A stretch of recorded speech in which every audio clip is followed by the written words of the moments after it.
وقالت اليهود والنصارى نحن أبناء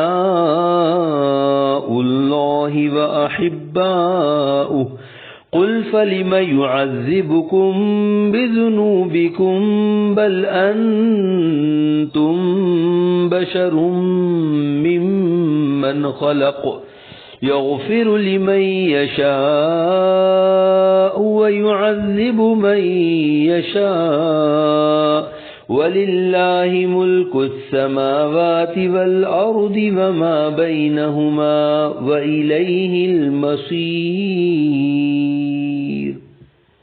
اور یہودیوں اور عیسائیوں نے کہا ہم اللہ کے بیٹے اور اس کے پیارے ہیں۔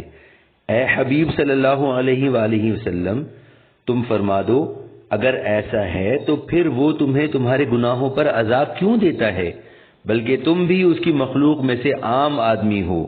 وہ جسے چاہتا ہے بخش دیتا ہے اور جسے چاہتا ہے سزا دیتا ہے۔